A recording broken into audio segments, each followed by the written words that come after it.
3, 2, 1, já está valendo. Bom dia, boa tarde, boa noite. Se você está vendo esta gravação numa outra ocasião, mas principalmente bom dia aqui para os meus amigos Tiago, Márcia, Aline, Josenildo, Brenda, Tainara, Jonathan e Luan.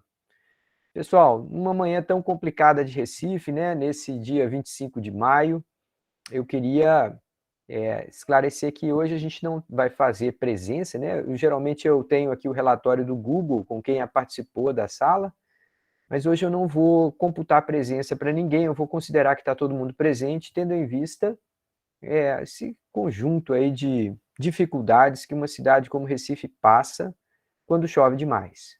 Então choveu muito durante a madrugada, eu sei que tem muita gente aí aperreada, preocupada, passando por situação complicada, mas, de toda forma, fico muito feliz que vocês estejam aqui comigo nessa manhã e a gente tem discussões muito interessantes para fazer. No nosso chat lá, no nosso grupo de WhatsApp, apareceram alguns pontos especialmente interessantes. Deixa eu ver aqui. Um deles é sobre a PEC que propõe a cobrança de mensalidade nas universidades. O outro é sobre os comentários do Fórum Mundial de Economia, que durante a pandemia, a cada 30 horas tinha um novo bilionário e a cada bilionário novo tinha a inclusão de 1 milhão de pessoas na linha da pobreza. Então vamos falar sobre essa situação, tá? Vamos começar falando um pouquinho sobre a mensalidade, pessoal, sobre cobrança de mensalidade na universidade. Eu vou dar minha opinião aqui, gente, mas como vocês sempre lembram, né, não me considero de maneira alguma dono da verdade, tá? Então, vou pensar mais no sentido de colocar a bola para rolar para ouvi-los também. Então, vamos lá. Primeira questão. Apareceu uma PEC que está sendo, na verdade, não está sendo nem votada, ela está sendo votada se pode ser apreciada, tá? Ela está naquela Câmara de Constituição e Justiça, que é quando uma proposta de legislação precisa ser verificada se ela é constitucional. Então, é a primeira etapa lá. E aí, o deputado Kim Kataguiri, parece que foi o proponente, ele com mais uma outra pessoa, eles puseram lá essa proposta de que a universidade pública poderia cobrar mensalidade.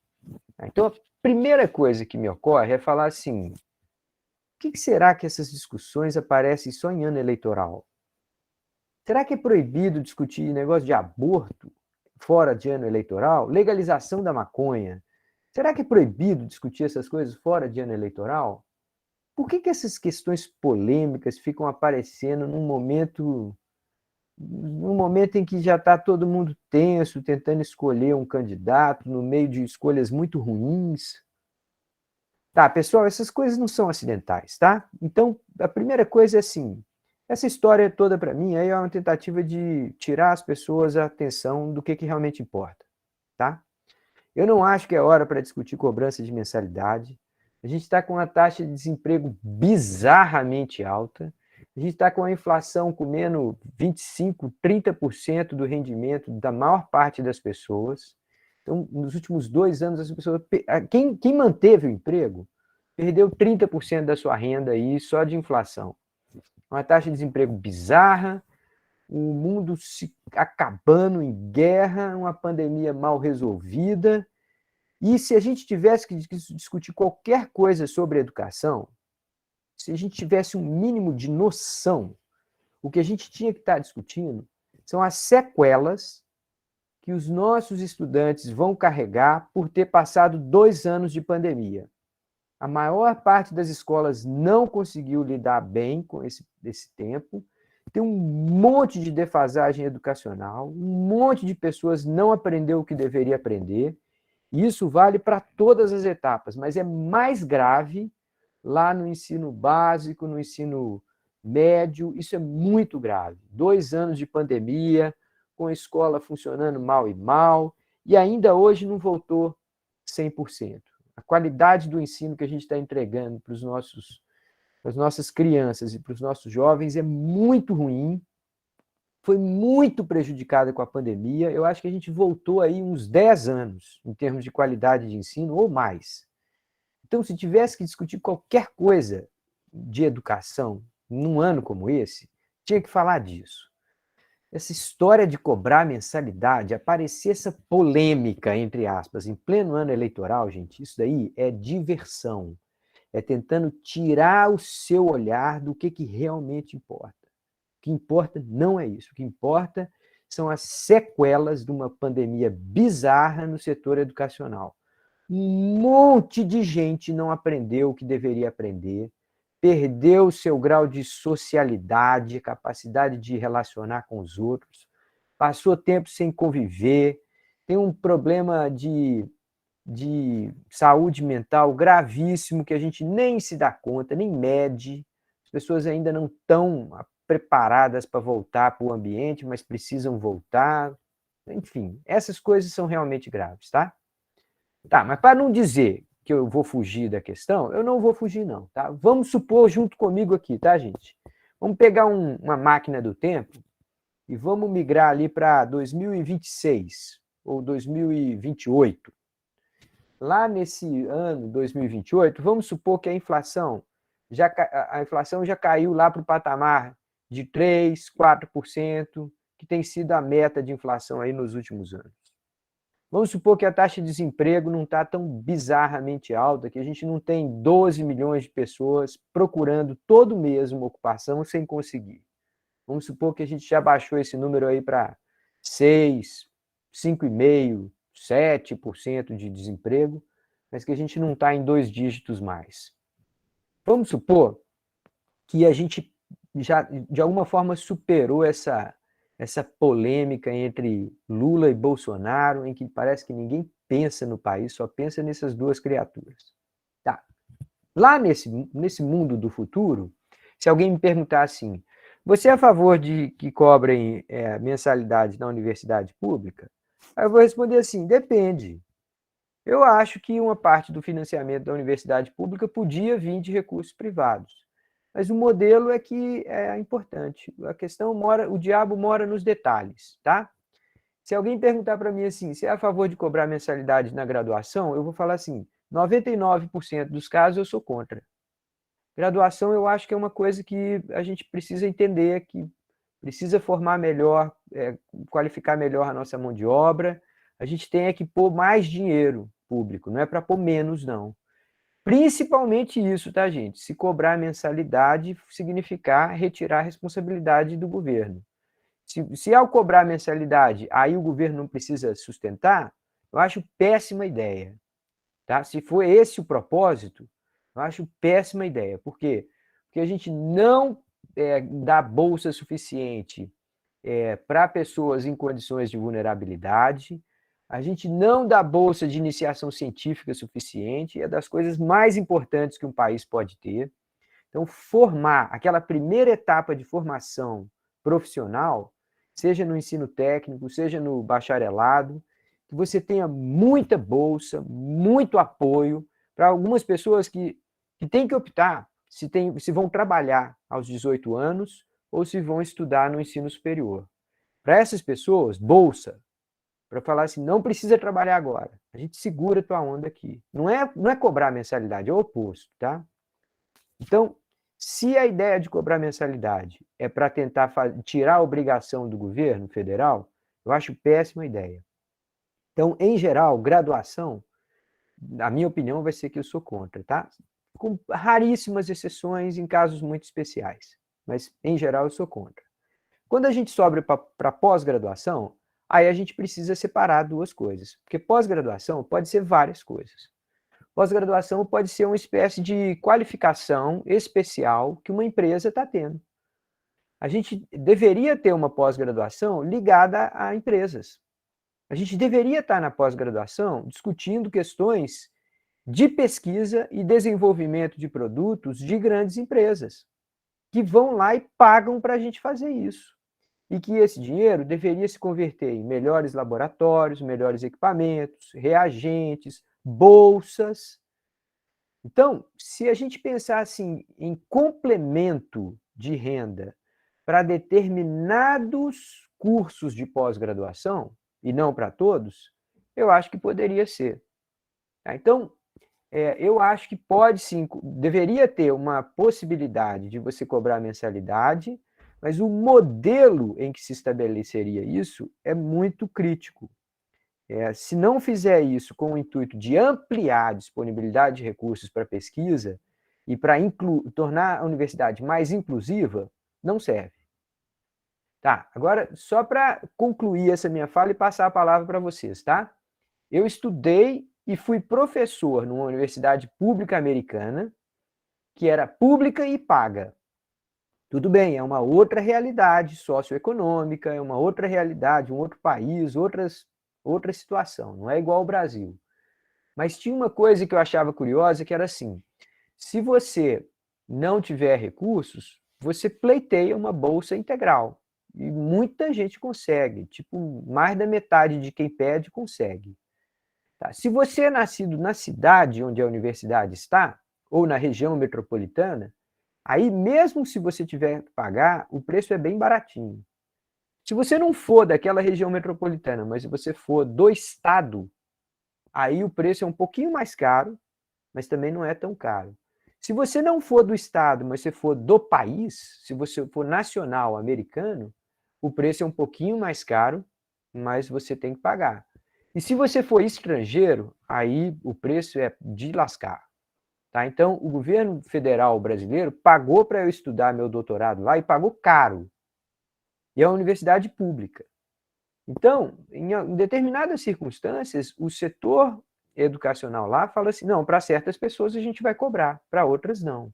Isso não é a realidade do Brasil, tá, gente? Isso é a realidade lá dos Estados Unidos. Agora, como o ex-deputado, ex-senador, ex-governador de Brasília, Cristóvão Buarque, sugeria, eu acho, por exemplo, que a universidade deveria cobrar por estacionamento.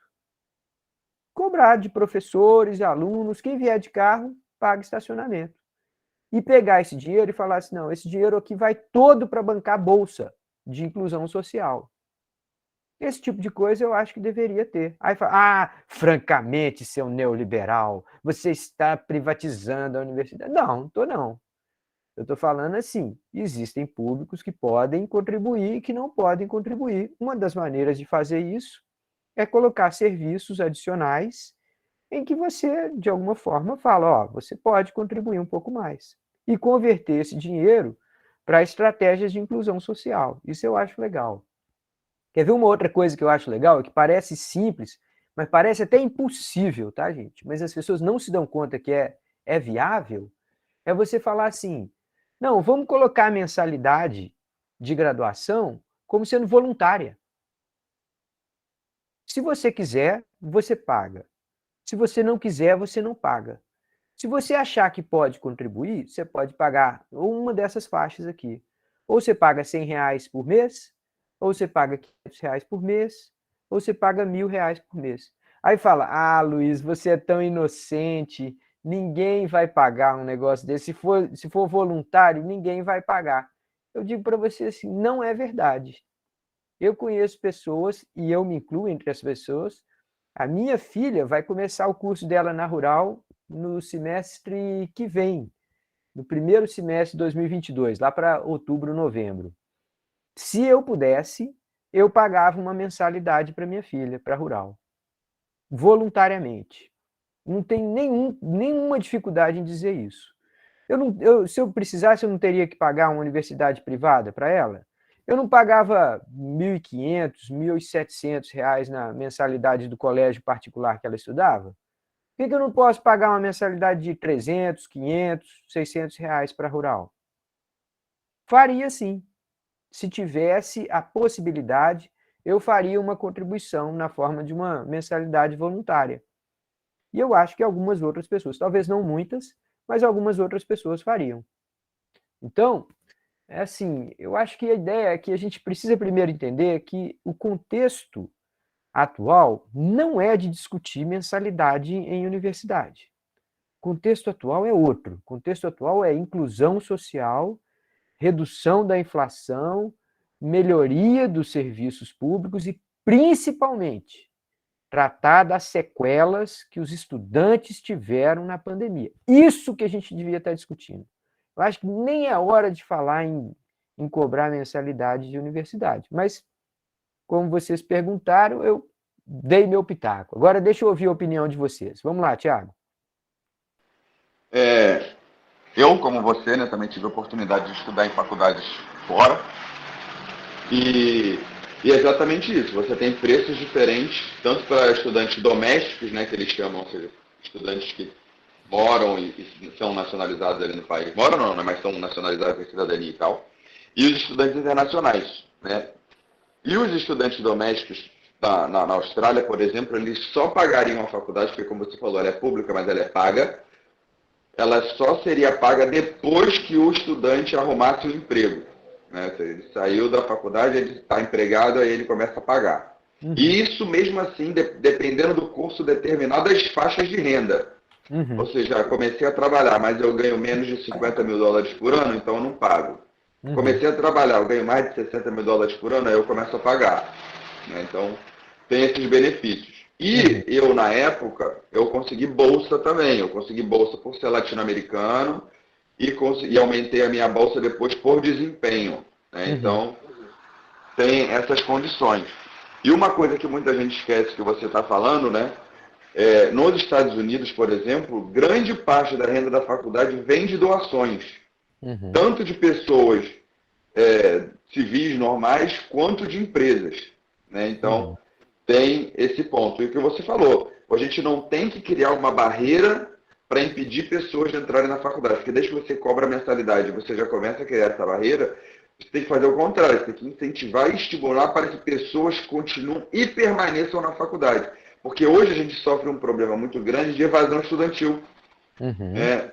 Então, tipo, você tem que trabalhar para evitar esse tipo de problema. Porque se você compara, por exemplo, o pessoal que vai para a faculdade no Brasil, que chega em torno de 19%, às vezes 20%, na China é 60%. Né? E é, na China eles estão tipo, indo para 70%, para 80%, e se bobear, chegar a 100% das pessoas na faculdade. Ou uhum, seja, o capital científico da China é absurdo. É uhum, absurdo. E eu fico imaginando ainda, eu fico ouvindo alguns amigos meus, principalmente, que têm um viés um pouco mais liberal, reclamando da China em questões de tipo qualidade de produto, qualidade de serviço, tecnologia. Eu falo, gente, tudo que é o mais top de linha vem de lá. uhum, Depois vem o pior e o melhor vem de lá. Então, o que uhum, vocês estão falando da China é uma grande desinformação. Então, concordo com você.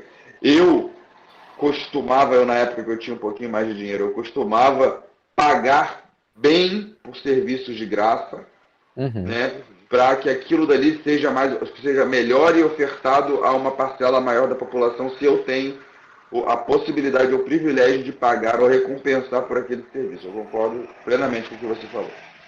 Legal. Quem mais gostaria de participar aí desse debate?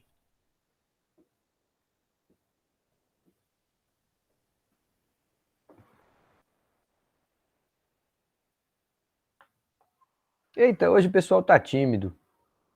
Ou então tá sem condição de abrir o microfone. Ô, professor, Pode falar.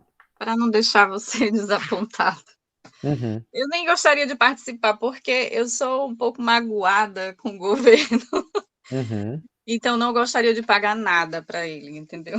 uhum, entendo. Eu concordo com as taxas, assim, eu acho que as taxas, não sei que tipo de volume de recurso entraria na universidade a partir das taxas, não só de estacionamento, mas aí também tem a questão do pessoal que não tem renda suficiente, aí teria que entrar todas aquelas categorias também. Eu não sei quando se mexe muito, assim, muitos detalhes em uma mudança do governo, se isso vai funcionar. Eu tenho muito esse medo, né? Uhum, Porque aí entra assim, não, eu sou a favor que cobre taxa de matrícula, como se cobrava na minha época que eu fiz jornalismo, então, na Federal, na Universidade Federal de Sergipe. E aí, no uhum, meio do curso, também parou de cobrar, não sei o que foi que aconteceu, mas a gente tinha, então, taxa de trancamento, taxa de dispensa de disciplina, essas coisas. uhum, Assim, isso eu até já experimentei, até assim, aceitaria, mas eu não sei como seria, porque tem o pessoal que não pode pagar também, né? uhum. Aí já é muito detalhe. E eu fico pensando assim, eu moro em Candeias e faço esse curso na Rural. Uhum. Para mim e para muitos colegas, assim, uma dificuldade grande de estar presencialmente na Rural. É. Poderia, já que eu vou pagar a Rural, eu poderia pagar a Faculdade Guararapes, que está aqui do lado da minha casa, e eu Uhum. posso fazer o mesmo curso, entende? Não o mesmo curso, não Ciências do Consumo, né? É. Mas poderia fazer um outro curso. Então, assim, não sei se isso também não impactaria, entendeu? Essa questão. Uhum. Vou pagar uma, então já nem vou para lá, vou pagar Uhum. a outra, né? Assim, sei lá, a gente tem uma paixão pela universidade pública, né? Uhum. E pelas experiências que ela proporciona, eu não sei se essa uma mudança assim, a gente não tem essa cultura, nem vou falar cultura, esse comportamento que se tem nos Estados Unidos ou lá na Austrália, como o Thiago falou, É. talvez funcionasse aqui. Mas é isso, só para participar. Legal. Isso É. é muito do Brasil não se sentir amparado pelas políticas. Assim, no papel é uma coisa, mas quando a gente vai ver como é que está sendo aplicado, se é que está sendo aplicado, é outra. Então, a Uhum. gente sempre fica com o pé atrás com algo que vai mudar. É. E deve mesmo, porque frequentemente vem essas armadilhas aí. Aparece como sendo uma proposta saudável e depois ela é desvirtuada no meio do caminho na hora de definir os detalhes. Então eu vou com você também, sabe, Breno? Eu desconfio muito quando vem uma proposta como essa aí. Agora, vamos lá, tá, gente? Tem dois outros pontos que eu acho que estão satélites, assim, a essa questão. Uma coisa é a prestação de serviços da universidade. Aí eu acho que a universidade deveria investir mais em ser prestadora de serviços. E isso é assim, colocar numa prateleira um conjunto de serviços que ela oferece e permitir que as pessoas contratem.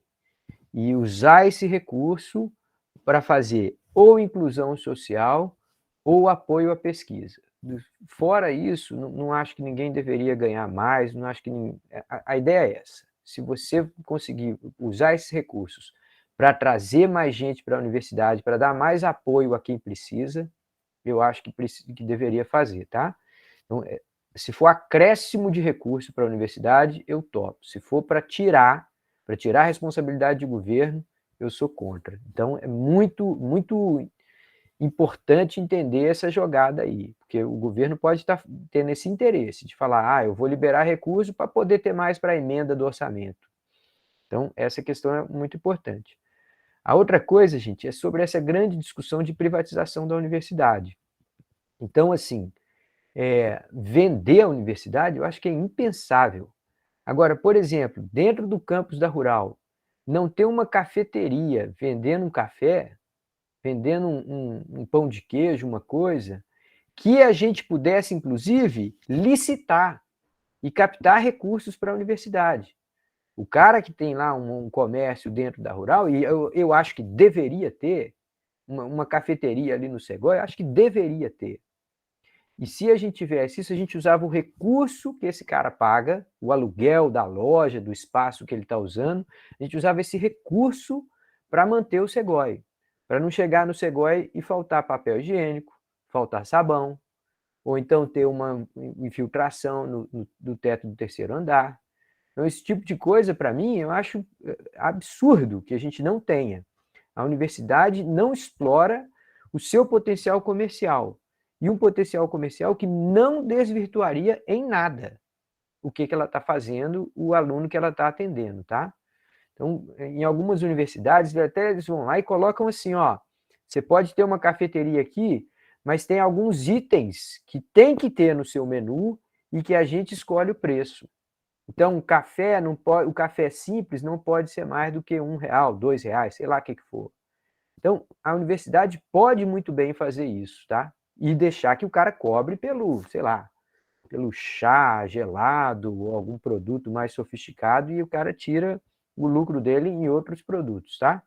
Então, isso dá para fazer. E existe uma última discussão, assim, também é muito polêmica, mas que eu não posso deixar de citar, é que se a gente for discutir privatização da universidade, a gente já deveria discutir o que já existe de privatização. Tá? E já existe. Como é que é a privatização que eu já vejo?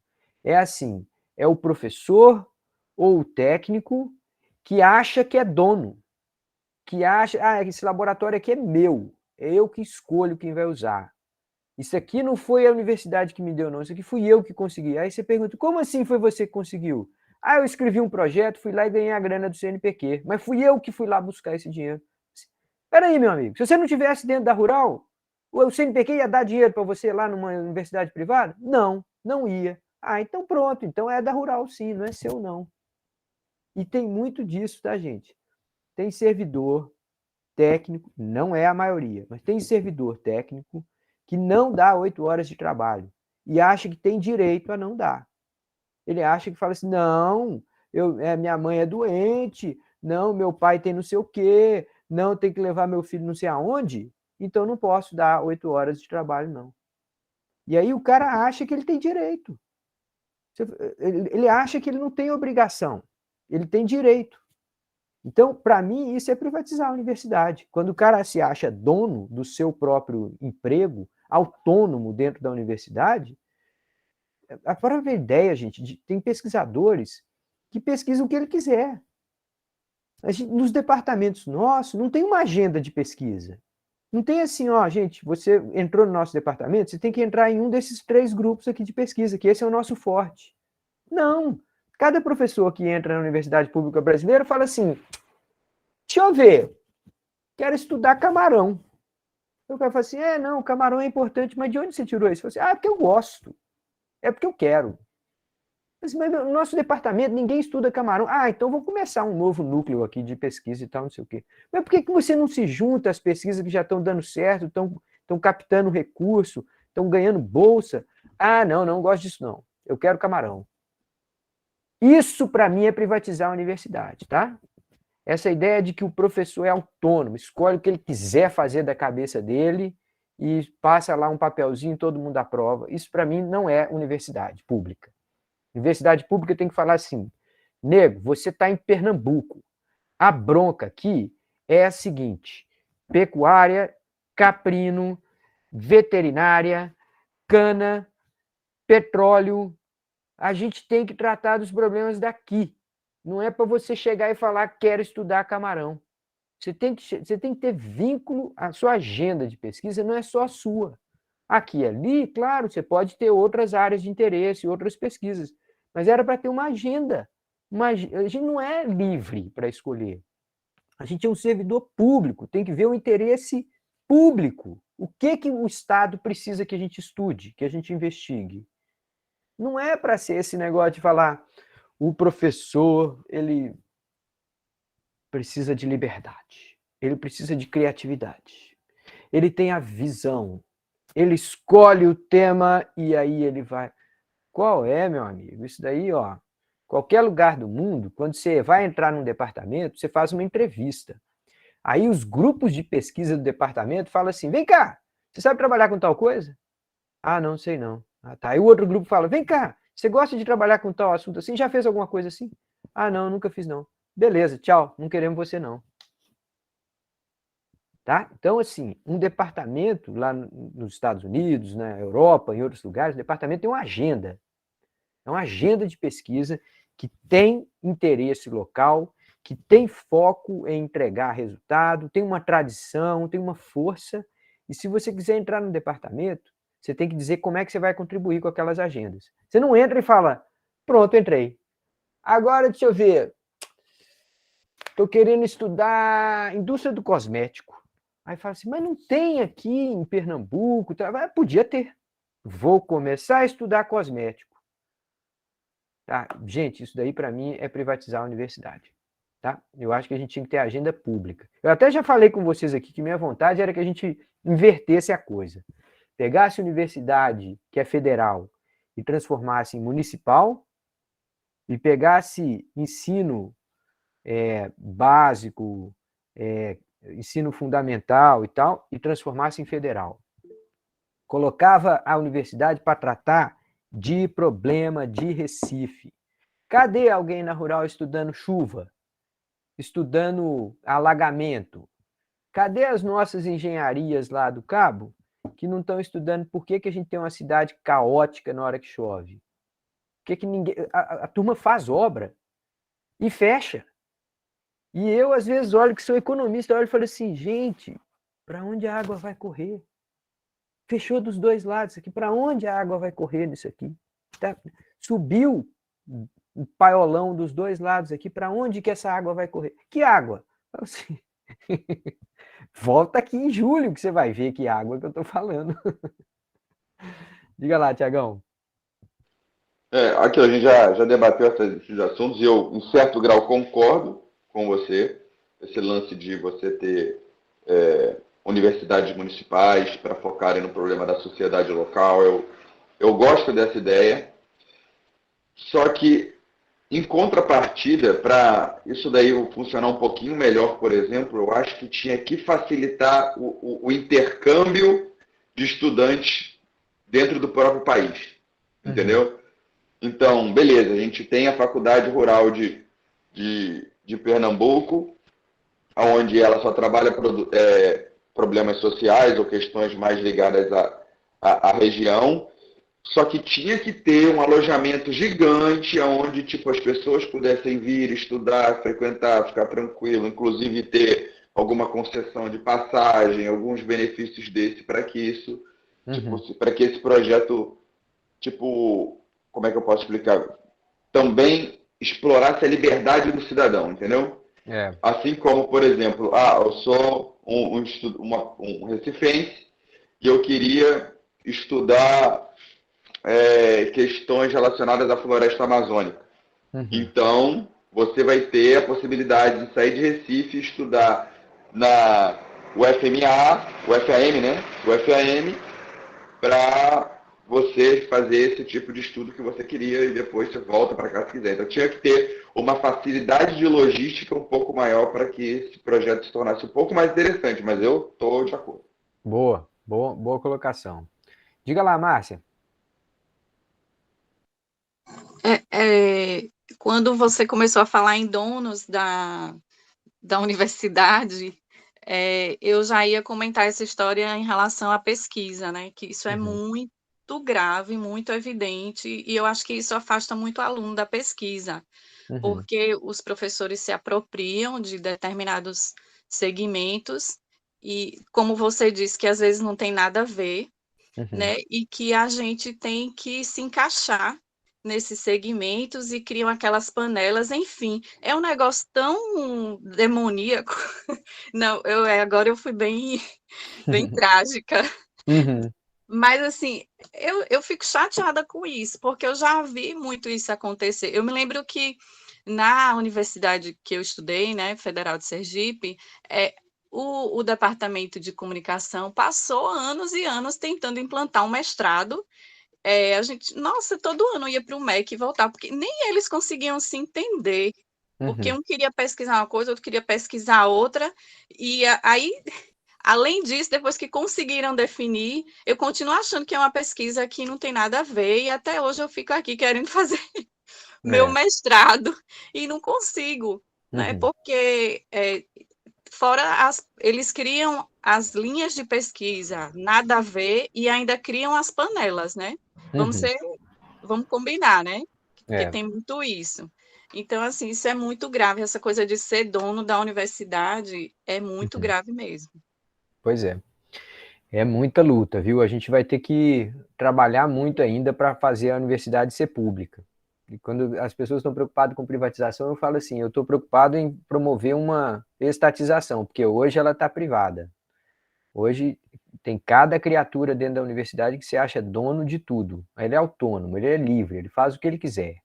Ele trabalha a hora que ele quiser, ele cria os projetos do tema que ele quiser. Isso daí, para mim, não é universidade pública, não. Pode ser para alguém, mas para mim não é não. Tá? Muito bem, pessoal. Vamos... Eu tenho uma outra temática aqui que é sobre a questão dos bilionários e a questão da pobreza na pandemia, tá? Então, eu vou tentar falar disso rapidamente, mas eu sei que é uma questão polêmica também, que todo mundo tem opinião e tal, mas eu vou dar só o meu pitaco aqui, tá, gente? Olha só.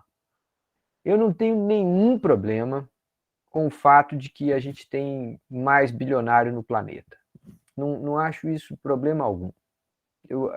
Quanto mais bilionário a gente tivesse, eu achava melhor. O que eu tenho problema é com o fato de que bilionário paga menos imposto do que pobre. Esse é o meu problema. Quanto mais bilionário a gente tivesse, era melhor, tá? A questão é o quanto de imposto que bilionário paga. Essa é a questão. Porque geralmente os bilionários são muito bons em ou dar cano nos outros ou não pagar imposto.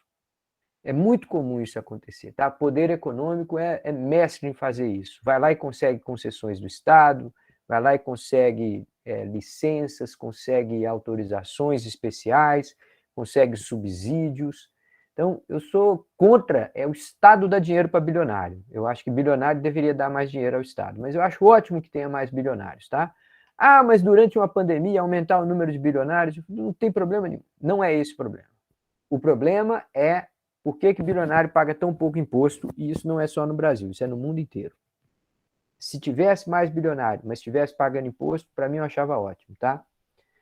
E a outra questão é assim, não, mas ao mesmo tempo que está o bilionário sendo criado, tem milhões de pessoas entrando na pobreza e na extrema pobreza. Tá, então nós temos um sistema econômico chamado capitalismo, que não é mais aquele capitalismo lá do Marx, né? Não é mais aquele capitalismo lá do Lenin, mas é um capitalismo promotor de desigualdade. Tá? Então, isso daí é um fato. O fato de que hoje o sistema econômico promove desigualdade. Os ricos ficam cada vez mais ricos, os pobres ficam cada vez mais pobres. É por isso que a gente precisa do Estado. E é por isso que a gente precisa, de alguma forma, de evitar que cada um de nós sejamos resultado de uma loteria. Você nasceu nesse planeta, de quem você nasceu? Você nasceu filho de um grande empresário pernambucano. Beleza, então sua vida vai conhecer todas as partes do mundo, vai falar 3 idiomas, tá. Onde é que você... Não, eu sou um filho de um trabalhador da cana-de-açúcar de Pernambuco. Meu amigo, se der muita sorte, você consegue terminar o 2º grau, consegue fugir daquela engrenagem da indústria canavieira, consegue trabalhar numa cidade, conseguir um emprego, uma função, porque a tendência é que sua vida esteja lascada. Essa loteria que a gente precisa acabar. E como é que a gente acaba com isso? A gente precisa ter um foco muito grande na maneira como a gente trata as crianças entre 0 e 5 anos de idade. Basicamente é isso. O que eu estou falando para vocês, gente, é resultado de uma teoria, mas de uma análise realizada por um cara chamado James Heckman, que é ganhador de Prêmio Nobel de Economia. Ele fala assim, se você não cuidar bem de uma pessoa entre 0 e 5 anos de idade, não quer dizer que ela vai ser burra, que ela vai ser estúpida, que ela vai ser incapaz.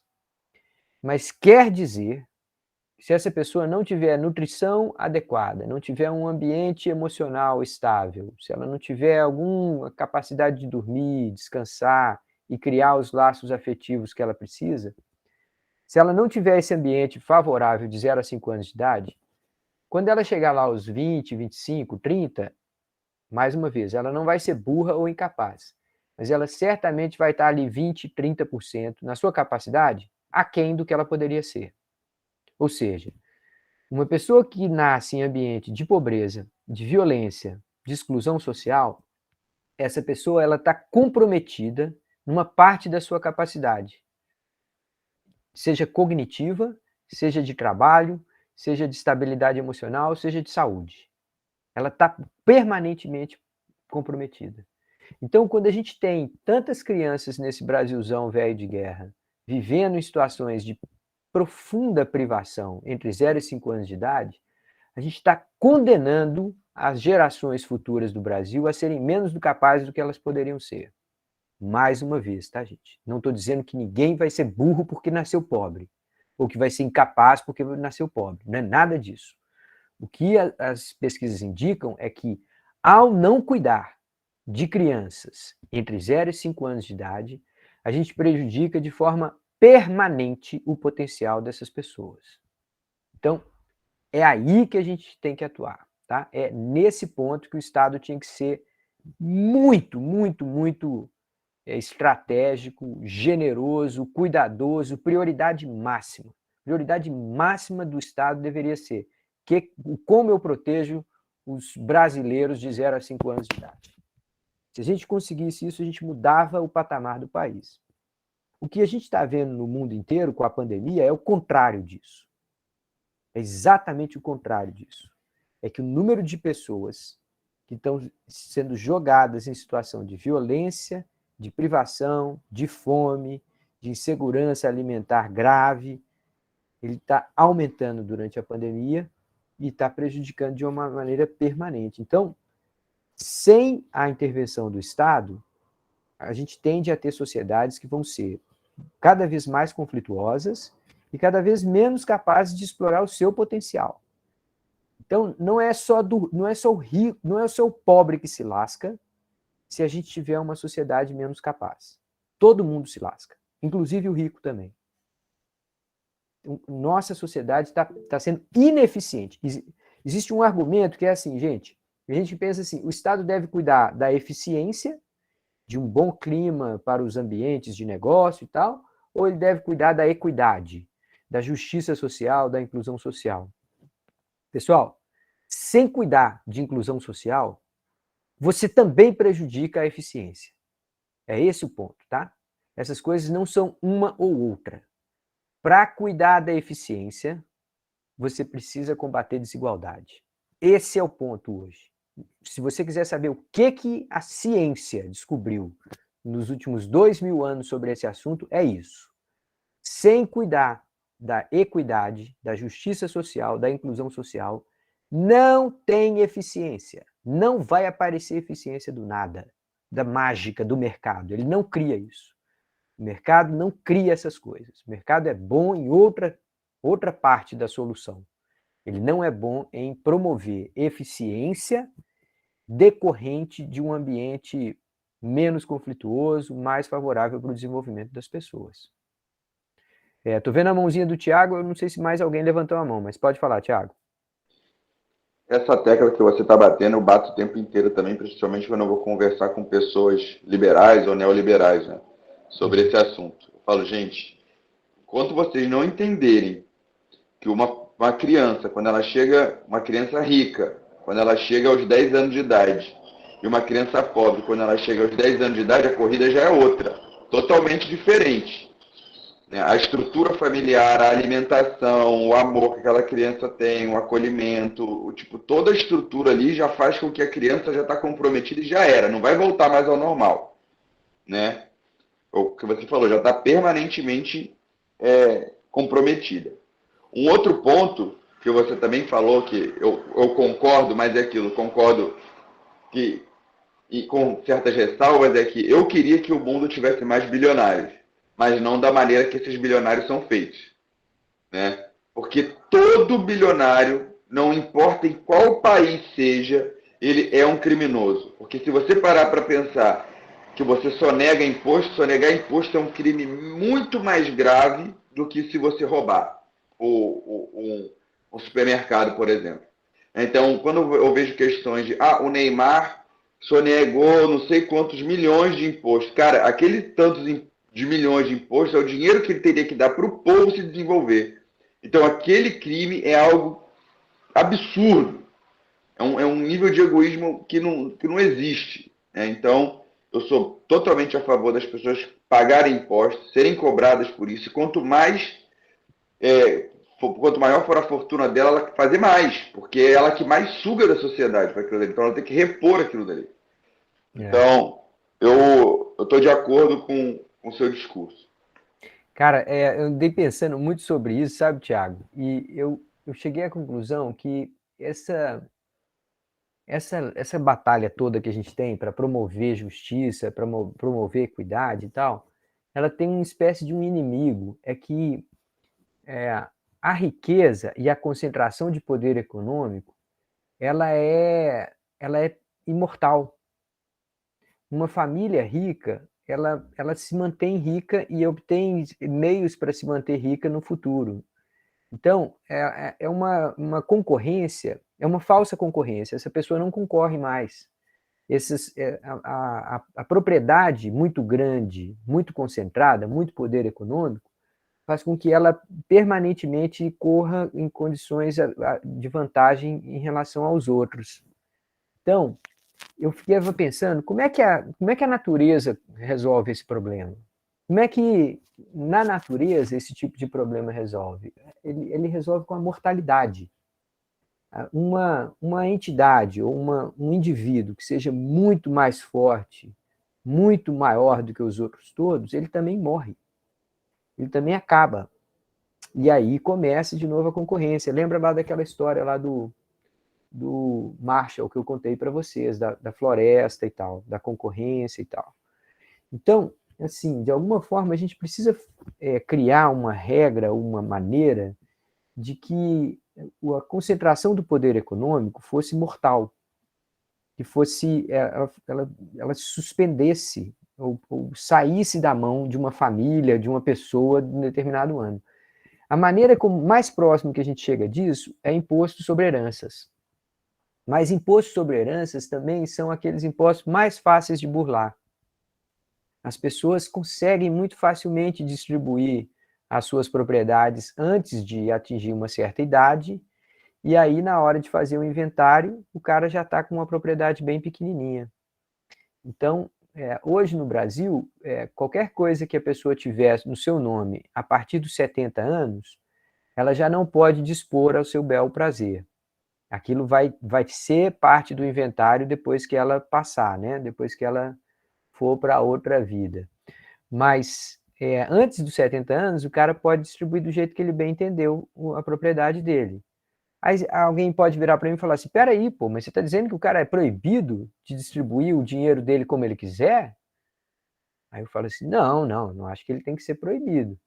Mas eu acho que a gente precisa ter, de alguma forma, ou um imposto que seja socialmente aceitável sobre herança, né, que as pessoas de forma se sintam até inclinadas a deixar uma parte, né? Se a pessoa tiver segurança de que uma parte do patrimônio que ela juntou na vida, que vai, por exemplo, inteirinho para um fundo que sustenta creche, eu acho que muita gente ia fazer menos força para fugir de imposto sobre herança. O cara ia falar assim, pô, eu juntei todo esse dinheiro, meus filhos, meus netos estão tudo ricos já, estão tudo com a vida garantida. Se uma parte desse patrimônio for para creche, eu não acho que eu vou brigar contra isso, eu não vou. Sabe? Então, de alguma forma, a gente tem que criar esquemas que tornem essa disputa por recurso menos uma disputa e mais uma partilha. Então, é preciso convencer o bilionário de que ele tem uma função social até quando ele morre.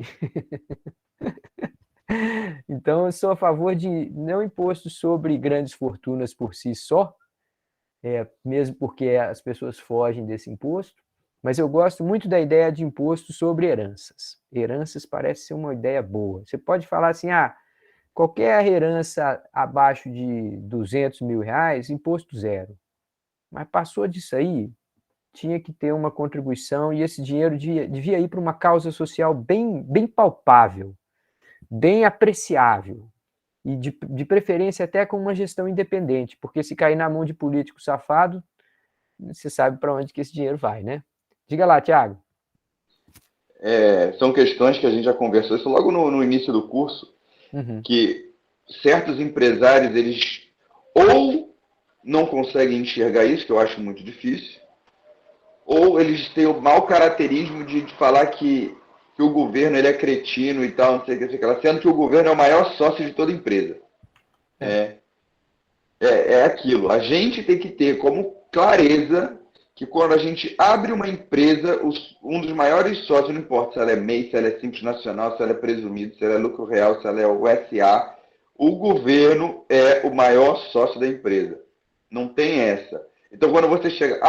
quando o governo está te prejudicando e tal, mano, ele não está te prejudicando só, ele está impedindo que a concorrência te alcance, o do Brasil, no caso, né?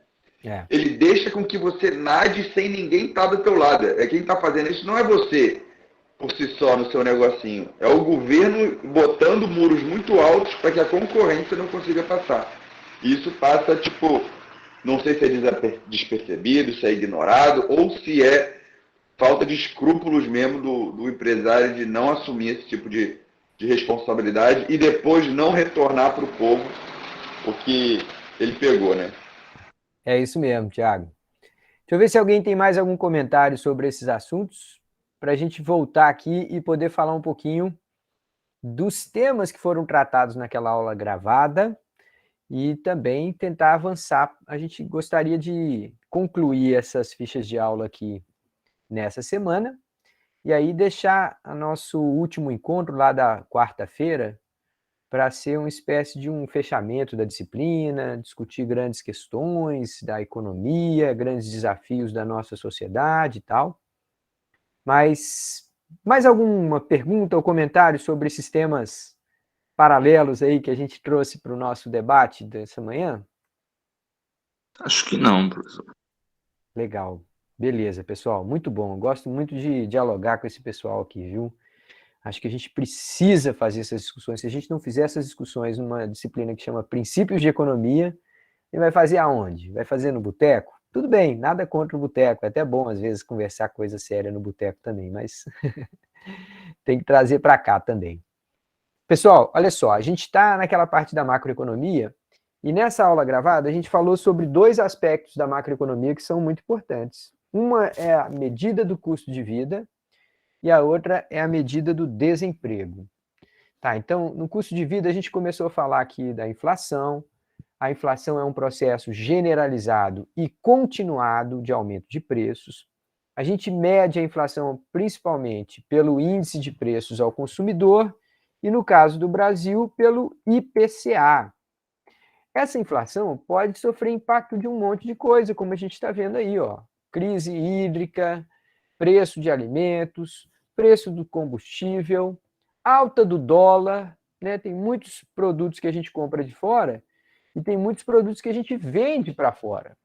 E aí, quando essas coisas ficam mais caras, acabam trazendo o custo de vida para o brasileiro também para cima.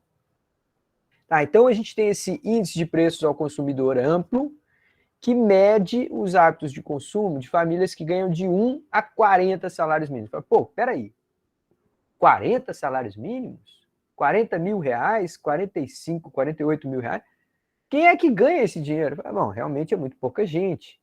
Mas ao medir os hábitos de consumo de quem ganha de 1 a 40 salários mínimos, não quer dizer que a gente trata com o mesmo peso o hábito daqueles, sei lá, 0,5% da população, menos que isso, 0,001% da população que compra barco, compra lancha, compra passagem para Suíça para passar o Natal. Isso daí vai ser uma minoria, vai ter um peso bem pequenininho. O peso do feijão, o peso da passagem de ônibus, o peso do arroz ou dos ovos, tudo isso vai ter um peso muito maior na composição dessa cesta, porque tem um número muito maior de pessoas que consomem aqueles produtos, tá, gente? Mas, de toda forma, é uma grande média. Então, vai ter sempre aquela sensação de que a gente paga uma inflação maior do que aquela que o governo anuncia. Isso não é por safadeza. Não é o governo escondendo a real inflação. Como a gente vive nesse ambiente cheio de teorias conspiratórias, eu acabo tendo que falar isso aqui. Não é a safadeza do governo que o IPCA hoje está batendo 12% quando a gente sente, quando vai às compras, uma inflação de 25%, 30%. Então, aqui, ó, até maio do ano passado, até um ano atrás, a inflação acumulada a cada 12 meses estava na casa de 8%. Hoje, ela já está na casa de 12%.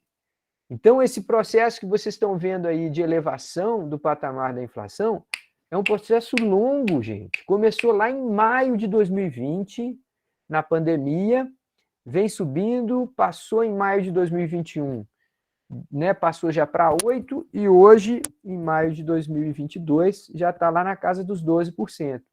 Se você tem, ano após ano, a inflação alta desse jeito, há uma enorme chance de que as pessoas estão tendo seus rendimentos com um poder de compra muito menor. Então, a gente mede a inflação principalmente para saber o que está acontecendo com o poder de compra das pessoas. E ele está caindo. A gente vai para o supermercado e volta cada vez com um número menor de itens dentro do carrinho para chegar no caixa, tá? Tá, de toda forma, essa medida tem algumas falhas e precisa ser entendida aqui algumas diferenças com outros índices. Tá, então, o primeiro é que ela não capta, na metodologia aqui do Brasil, ela não capta os ajustes que cada um de nós faz quando um preço está muito mais alto. Ah, então o feijão carioca está custando 8, o feijão preto está custando 6. Ah, então vou comprar o feijão preto. Ou vice-versa. Ah, o leite desnatado está custando R$6, o leite integral está custando R$4, ou vice-versa. Ah, então eu vou comprar hoje o desnatado, hoje eu vou comprar o integral e tal. Então, esses ajustes que a gente faz para tentar fugir, a fruta da estação. Ah, eu vou comprar morango? Não, pô, vou comprar morango. Morango está caríssimo. Eu vou comprar cajá, eu vou comprar graviola, eu vou comprar manga. Então, esse tipo de ajuste que a gente faz, de um mês para outro, isso não é captado pelo índice, tá? Então, nesse caso, o índice, por ser uma cesta fixa, ele muitas vezes tende a superestimar, a avaliar um pouquinho a mais a inflação do que realmente é. Tá, tem outra coisa que é problema nesse índice de inflação, é que a gente muitas vezes tem introdução de novos bens, novos serviços, e aquilo só vai aparecer na cesta, né, na pesquisa de orçamento familiar, ou seja, na POF. E, infelizmente, o Brasil demora muito para fazer a atualização dessa pesquisa de orçamento familiar. A gente só faz POFs assim, a cada 7, 8 anos. O ideal seria que a gente fizesse ou a cada 2 anos, ou todo ano, para de alguma forma a gente manter a cesta sempre atual. Tá, então, ainda existe a questão da qualidade. Muitas vezes você compra produtos um pouco mais baratos de qualidade pior. Então, ali, ele tenta incluir nessa apuração até as diferentes marcas e as diferentes qualidades. Então, tem arroz tipo 1, arroz tipo 2, tem, enfim, diferentes marcas. Ele tenta, a pesquisa que o IBGE faz, tenta incluir também itens de diferentes qualidades para uma determinada categoria de produtos. Mas aqui e ali essa mensuração não é perfeita, tá? Tá, então essa é a ideia do IPCA. Eu só preciso terminar dizendo o seguinte: existe uma distinção entre índice de preços ao consumidor e o chamado deflator do PIB. O deflator do PIB também é um índice de preços. Só que no deflator do PIB vai entrar todos os produtos que compõem o PIB, inclusive aqueles produtos negociados no atacado. A tonelada de minério de ferro, a tonelada de aço e tal. Esse troço não impacta diretamente a vida de um consumidor. Vai impactar indiretamente, mas tem muitas disputas de queda de braço para ver quem vai repassar custo para uma área ou para outra e tal, antes de chegar lá no consumidor. Então, o deflator, em geral, não é uma boa medida do custo de vida numa determinada economia, tá? Ele vai incluir só os bens produzidos internamente, porque é quem encontra no PIB, enquanto, por exemplo, o IPCA inclui bens importados. Né? No IPCA está incluído, por exemplo, o trigo que a gente compra da Argentina.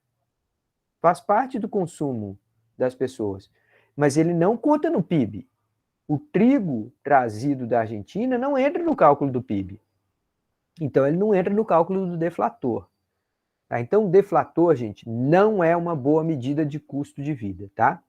Ele inclui coisas que não deveria incluir e ele deixa de incluir coisas que deveria incluir, ok? Tá. Depois a gente falou um pouquinho sobre como que a gente usa esses índices, tá? A gente está acostumado a ver na televisão só a publicação assim, O IPCA variou 8%. O IPCA variou 12%. A inflação hoje é de 12%. Tá, mas como é que a gente usa esses números na prática? Bom, antes de tudo, eu queria lembrar a vocês que se você quiser fazer a atualização de um valor, quanto que ele era em 2019, e você quiser atualizar com a inflação para saber qual que o valor deveria ser hoje, o melhor lugar para fazer esse tipo de cálculo, gente, é numa página do Banco Central que chama Calculadora do Cidadão. Então, vou passar aqui um dever de casa para vocês, tá? Para a próxima aula. Entrar na página do Banco Central do Brasil, coloca lá no Google que vai aparecer, tá? Banco Central do Brasil. Ou então já coloca lá no Google direto, Calculadora do Cidadão. E aí você vai para a página do Banco Central do Brasil que aparece isso. Lá ele te permite fazer assim, eu tinha 10 mil reais em 2010. Se eu fosse atualizar pela inflação, quanto que significa 10 mil reais de 2010 aos preços de hoje? Eu tinha um patrimônio de 10 mil reais lá em 2000. Quanto que seria esse patrimônio atualizado pela inflação em 2022? Então, se você quiser fazer esse tipo de atualização, a calculadora do cidadão faz. Mas o que ela faz? Ela faz uma regra de 3. Ela pega aqui, vocês estão vendo aqui na tela, uma coluna de índices que dão uma ideia, digamos assim, do preço médio naquela época. Então, se o índice sai de 100 para 110, quer dizer que houve uma inflação de 10%. Então, o que a gente faz, o que a calculadora do cidadão faz é dizer assim, 10 mil reais em, sei lá, em 2015. Quanto que esse valor seria hoje se fosse atualizar para a inflação? Então, ele fala assim, qual que era o índice de inflação em 2015? Era 3 mil. E quanto que é hoje? Hoje é 4 mil.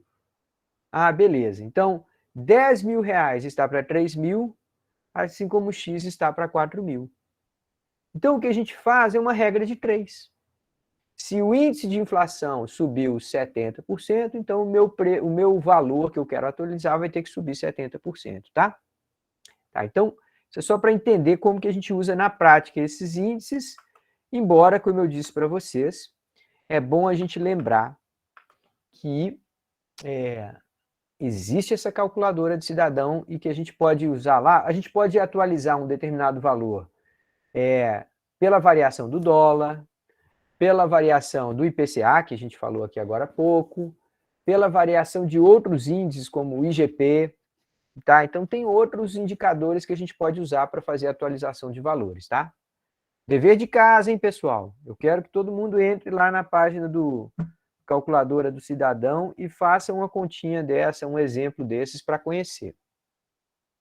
Tá, já que a gente está falando de inflação, eu não posso também deixar passar essa discussão sobre taxa de juros real. Gente, pensa bem, imagina que você vai emprestar um dinheiro para uma pessoa, tá? Você vai emprestar 1.000 reais para um amigo. Aí o amigo fala assim, não, eu te pago de volta daqui a 1 ano. Aí se a pessoa virar e falar assim, não, tudo bem, mas você vai me pagar quanto? Fala assim, não, vou te pagar 1.000 reais. Aí você fala, não, mas sabe o que é? Se você tirar 1.000 reais de mim agora e me devolver 1.000 reais daqui a 1 ano, daqui a 1 ano eu não vou conseguir comprar as mesmas coisas que eu compro hoje com 1.000 reais. Então, tem que incluir aí a medida da inflação. Beleza, tá. Tá, então quanto que é a inflação? A inflação está na casa de 12%. Então, pega 1.000 reais, vamos combinar que você vai me devolver 1.120. Tá, isso daí, esses 120 reais seria 12% de 1.000, tá, gente? Beleza, então tá certo. Mas agora pensa bem, se você pegar 1.000 reais emprestado comigo, e me devolveu 1.120, você vai me ter devolvido exatamente o valor que eu te emprestei. Porque agora, corrigido pela inflação, esse 1.120 compra as mesmas coisas, ou tenderia a comprar mais ou menos as mesmas coisas que comprava lá no passado. Mas, de alguma forma, você não está me premiando, você não está me dando nenhum ganho. Se eu quiser ter um ganho real, ou seja, um ganho acima da inflação, você teria que me pagar, por exemplo, 1.200. Ou pagar 1.150. Tá, então, essa ideia que eu estou falando para vocês, gente, é a ideia da taxa de juros real. É um prêmio que um determinado tomador de empréstimos dá, além de repor o poder de compra do valor que ele tomou emprestado. Então, se eu viro para você e falo assim, olha, me empresta R$1.000 agora, eu te pago 1.200. Aí você pode ficar na dúvida, falar assim, será que vale a pena esse empréstimo? Daqui a um ano ele vai me pagar 1.200? Você fala assim, olha, eu vou estar te pagando 20% acima do que você me emprestou. Isso significa que desses 20, 12 já seria suficiente só para você recompor o poder de compra desse valor daqui a um ano. Eu estou te dando um 8% aí acima desses 12, que é um prêmio para você, porque você está abrindo mão do seu recurso durante esse período. Tá, então, existe essa ideia de taxa de juros real. A maior parte das pessoas pega a taxa de juros que é oferecida num empréstimo e fala assim, quanto que é essa taxa de juros? É 15%. Mas espera aí, quanto que é a inflação hoje?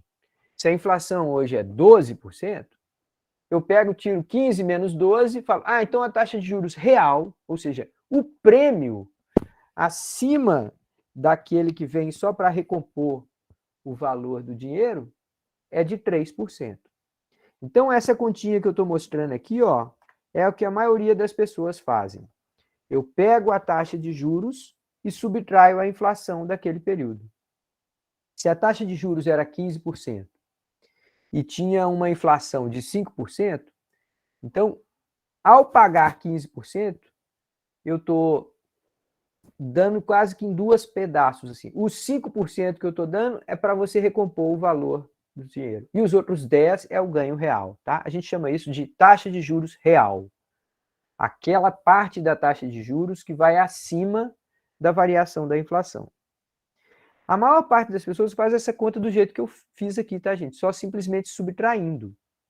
Mas, na verdade, o que a gente teria que fazer, se quisesse calcular precisamente a taxa de juros real, é a gente pegar e falar assim, 1 mais a taxa de juros real é igual a 1 mais a taxa que é oferecida dividido por 1 mais a inflação. Ou seja, a gente teria que converter essas porcentagens em fatores de mudança, fatores de transformação. Então, uma taxa de 15% é como se a gente aplicasse 1,15 a um determinado valor.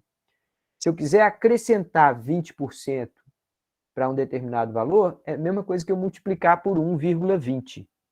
1,20 é acrescentar 20%, tá? Então, o jeito certo de calcular taxa de juros real é assim, a gente fazendo a divisão entre fatores de mudança, tá?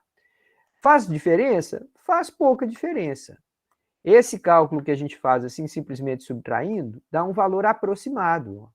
Então, aqui, se a taxa de juros oferecida era 15, mas a inflação era 5, a diferença entre os dois é 10. Se a gente for fazer o cálculo preciso, a gente vai fazer 1,15 dividido por 1,05. Aí vai encontrar 1,095, que é isso aqui, ó, é 1 mais R. 1 mais a taxa de juros real. Portanto, a taxa de juros real, nesse caso, seria 9,5. Aparece com 10, é mais ou menos próximo de 10. Tá. Então, aquele cálculo que eu mostrei antes é simplesmente um valor aproximado, tá? Para a pessoa ter uma ideia, uma noção geral. Até aqui tudo bem, gente? Eu tenho alguma pergunta sobre essa primeira parte? Eu sei que vocês viram lá. Tá tranquilo, né? Tranquilo. Eu sei que vocês viram esse vídeo lá na sessão gravada, mas eu estou fazendo uma espécie de um resgate aqui, gente, para não deixar nada para trás, tá? Para que, se alguém tiver dúvida, levante na hora que aparecer a dúvida. Professor, sobre esse assunto aí e tal. Tá, aí vem um outro assunto também que é super interessante, mas que precisa a gente pôr o pé no chão, tá, gente? Medir o desemprego não só é uma coisa muito importante, mas é uma coisa muito difícil de fazer. E eu sempre faço uma brincadeira assim com aquela história do... Sabe aquele teu primo, Márcia, que não faz nada, fica o dia inteiro assistindo televisão em casa? Pois é, a mãe dele diz que ele é desempregado. Mas, na verdade, ele não é desempregado, porque ele não procura emprego. Ele fica lá deitado o dia inteiro. Eu tenho um primo que vive assim, faz nada da vida, fica lá encostado. Todo mundo da família chama ele de desempregado. Eu falo, não, isso aí não é desempregado, não. Isso aí pode chamá-lo de, como é que é o nome que eles falam, gente, quando a pessoa desiste? Nem. Hein? Trabalha Não, tem essa expressão também, mas tem assim, a expressão técnica é desalentado. É que a pessoa... o quê? Desalentado. É que a pessoa perdeu a esperança de conseguir um emprego. Ela já tentou várias vezes e não conseguiu. Então, tecnicamente, a gente chama esse primo meu de desalentado, mas ele não é desempregado. Ele não está mais procurando. Se ele não está procurando, não dá para dizer que ele tentou e não conseguiu. Diga lá, Márcia. Professor, mas se ele passa, digamos, 2 anos procurando sem conseguir, é considerado desempregado? Em cada... Considerando o tempo. Pois é, não. Em cada período de 30 dias que ele tiver tentado qualquer coisa para conseguir um emprego, ele é contabilizado como desempregado. Se ele tiver feito uma entrevista de emprego e não conseguiu, é desempregado. Se ele tiver mandado currículo para algum lugar, é desempregado. Se ele tiver conversado com alguém, com algum amigo, pedindo ajuda para conseguir um emprego, é desempregado. Pô, mas como é que o IBGE vai saber tudo isso? Aí eu te digo, não sabe.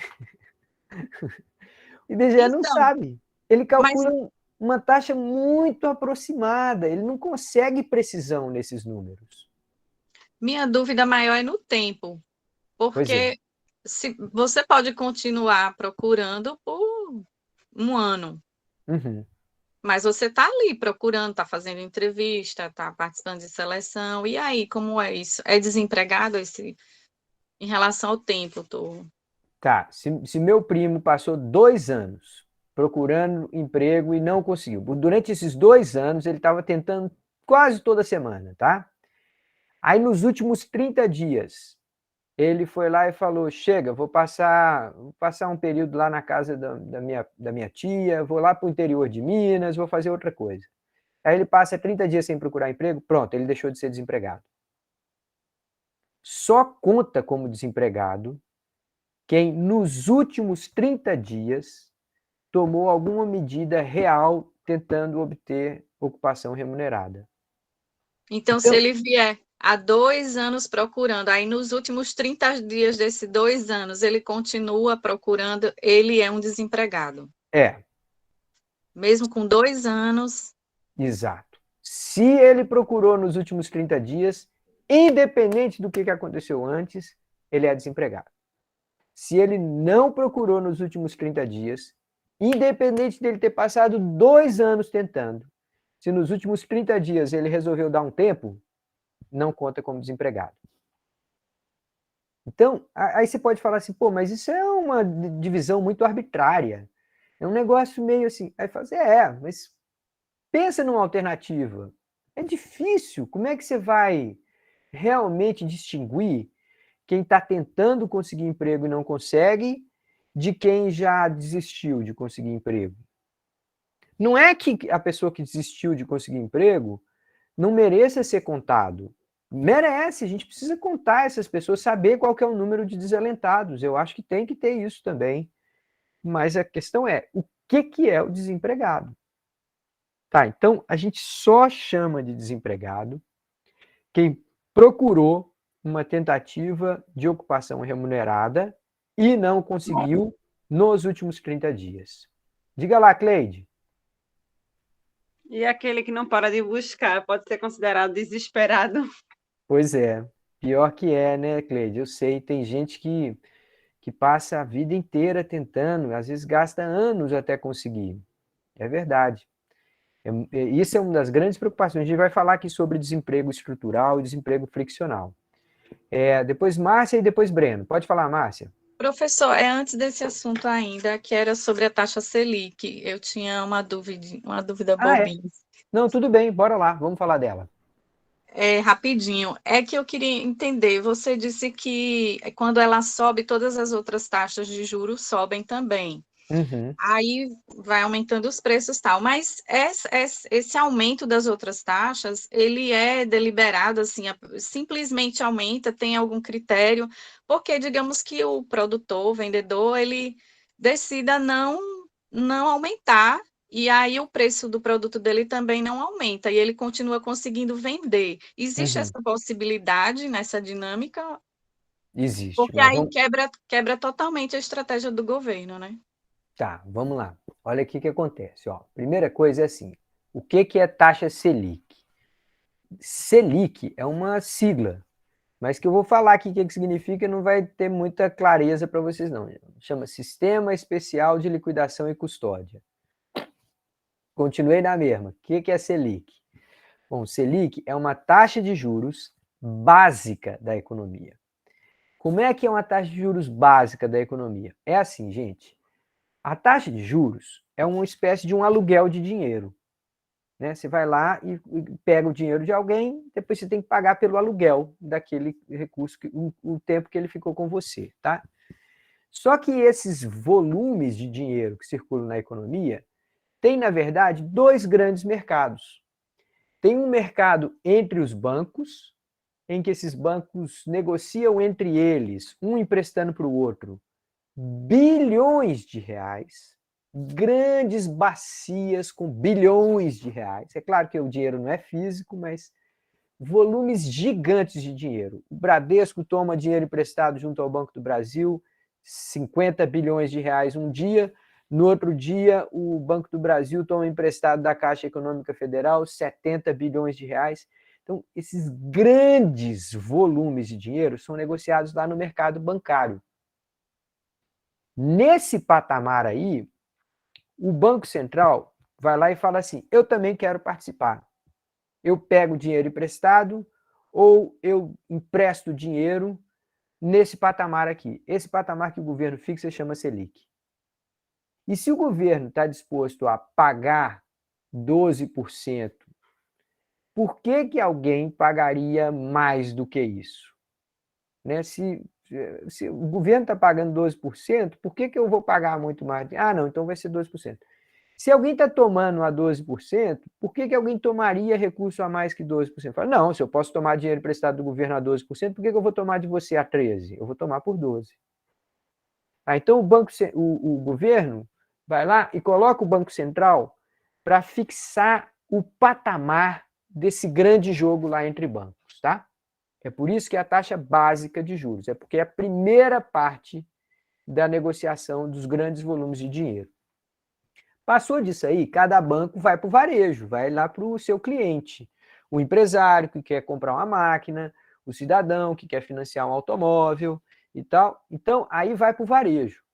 No varejo, os bancos disputam entre eles. Então, eu posso falar assim, eu posso estar lá comprando um carro, aí o vendedor fala assim, peraí, deixa eu ligar no Bradesco. Ah, quanto é que você financia aqui esse carro para o Luiz? Ah, me dá o CPF aí do Luiz, que eu vejo aqui o crédito, o histórico de crédito dele. Ah, tá bom, Luiz é beleza, é pagador. Não, para o Luiz eu faço por 15% ao ano. Aí o outro vai lá, não, peraí, eu estou aqui na Caixa Econômica Federal, eu faço por 14,50. Então, lá no varejo, deveria ter concorrência. Não tem tanto. Agora, perceba bem, se esse pessoal lá nos grandes volumes está negociando a 12% com o governo, na hora que ele vai repassar esse insumo, né, na venda dele lá do varejo, ele vai colocar uma laminha ali, o ganho dele, como intermediário. Então ele vai falar assim, não, se eu peguei esse dinheiro emprestado a 12, eu vou tentar emprestar para o Luiz a 15, a 18, a 20. Tá, então vai ter essa diferença entre quanto que o banco capta o recurso, geralmente é uma taxa próxima da Selic, e o quanto que ele empresta, que ele vai tender a emprestar um pouco mais. Se o Luiz for um cara perigoso aí, com um risco muito grande de não pagar, ele fala assim, não, aqui tem um risco grande, então eu só vou aceitar emprestar para o Luiz se ele concordar de pagar 20%, ou se ele concordar de pagar 25%. Aí o Luiz chega lá no banco e fala, não, peraí, ó, eu coloco minha casa em garantia. Ah, não, se você tem uma garantia boa como essa aí, tudo bem, aí eu faço para você por 17% e tal. Então, os juros que é negociado lá no varejo, ele vai ser um juros que vai depender do risco, da concorrência no setor bancário, mas vai estar, com certeza, acima da taxa Selic. Que a taxa Selic é a taxa que as pessoas negociam grandes volumes, ou entre bancos, ou com o governo. E nessas transações não tem perigo de ninguém deixar de pagar. É muito garantido. Então, o risco é bem mais baixo. Aquilo passa a ser o piso das taxas de juros. Na hora que a gente vai para o varejo, todo banco tenta adicionar ali o seu lucro, né, a sua margem. E aí eles vão cobrar um pouco a mais. Se o empréstimo for mais arriscado, eles cobram bem mais. Se o empréstimo for menos arriscado, eles cobram um pouco só a mais. E se tiver muita disputa por aquele cliente, aí aquele cliente pode, às vezes, conseguir uma taxa melhor. Fez sentido essa explicação, Márcia? Sim, mas a minha pergunta era mais em cima da compra da demanda de produtos, do produto que sobra na prateleira e provoca queda no preço, entendeu? Porque aumenta, assim que eu entendi, né? As taxas aumentam junto com a Selic, Ah, tá. O aí combate à aumenta o inflação, preço. né? Oi? Você está falando do combate à inflação via Selic, não é Sim. isso? Aí Tá. aumentam os preços e provoca uma queda na venda dos produtos. Mas é isso que eu estou dizendo.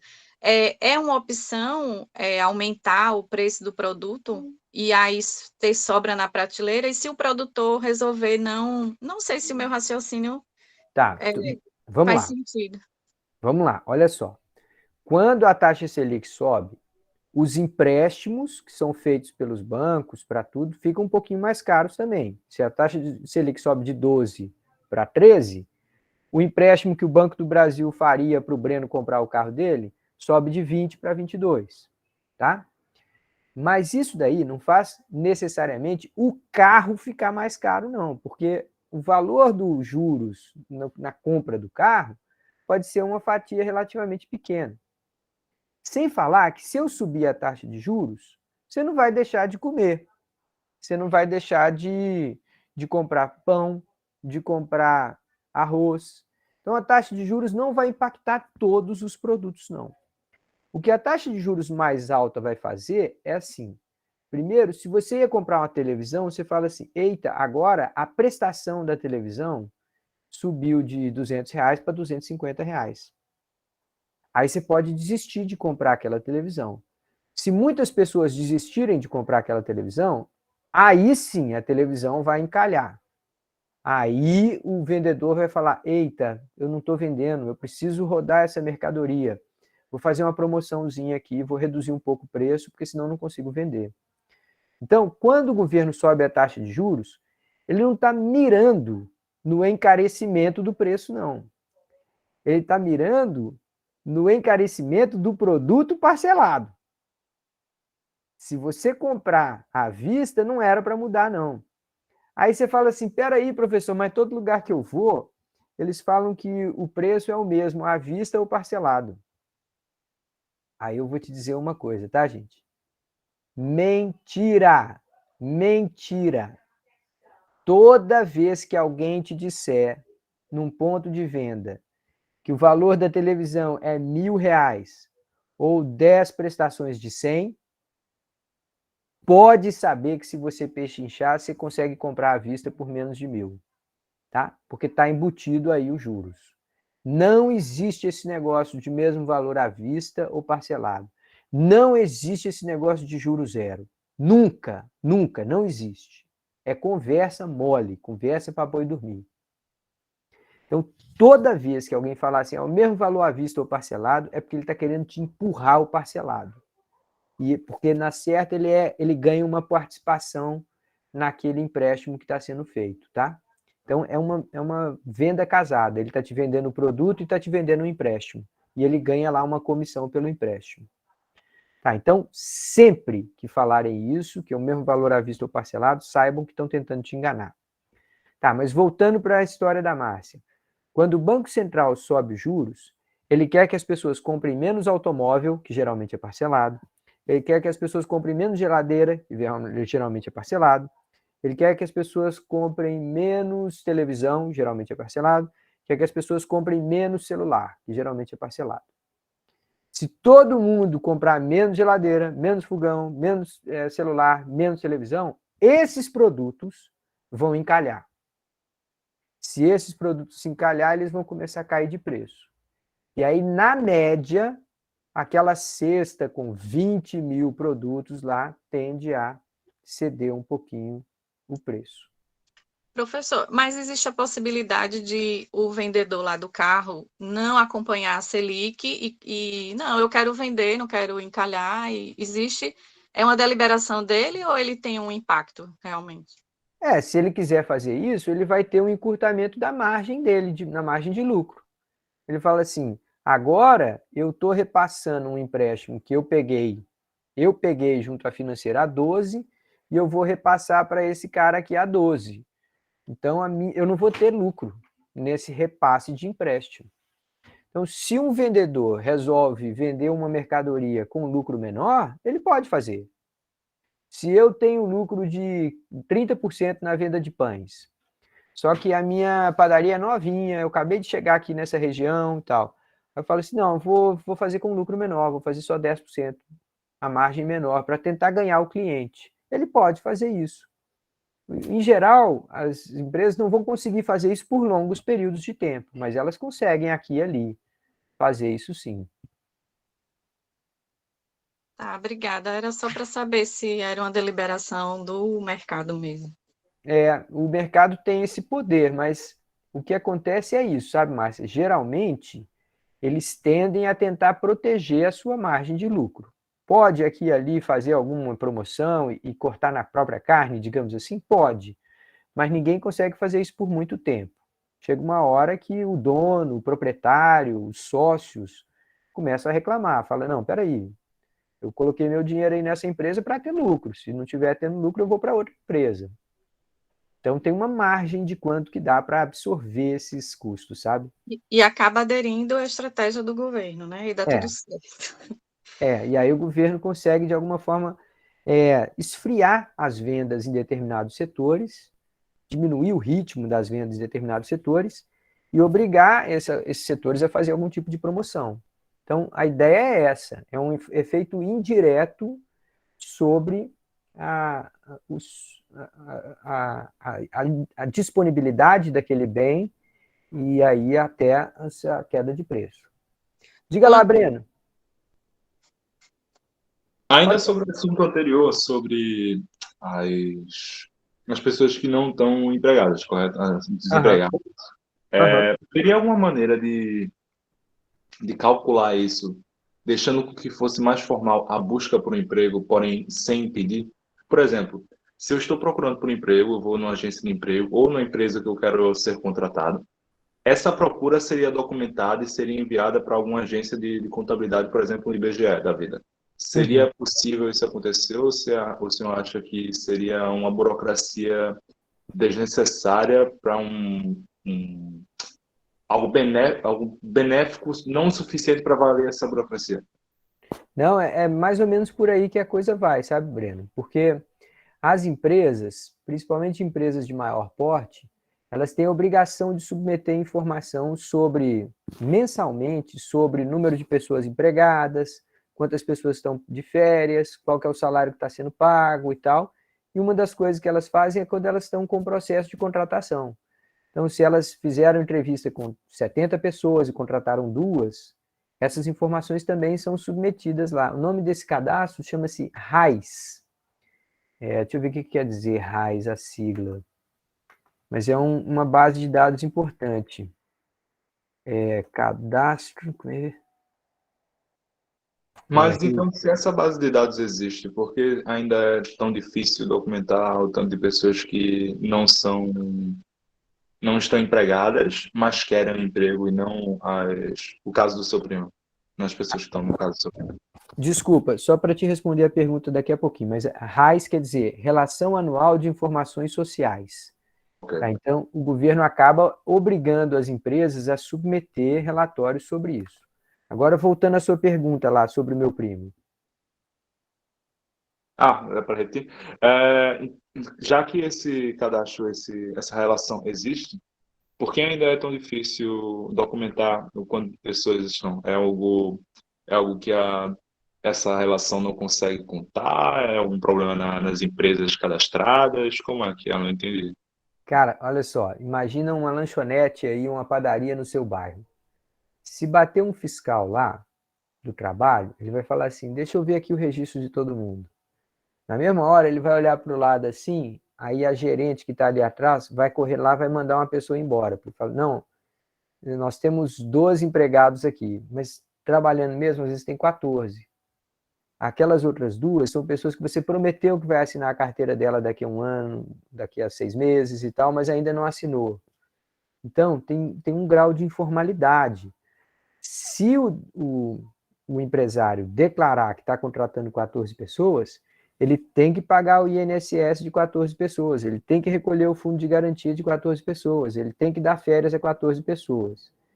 Se ele está ali pensando se vai contratar aquelas duas e está assinando só de 12, lá no número oficial só vai aparecer 12 empregados.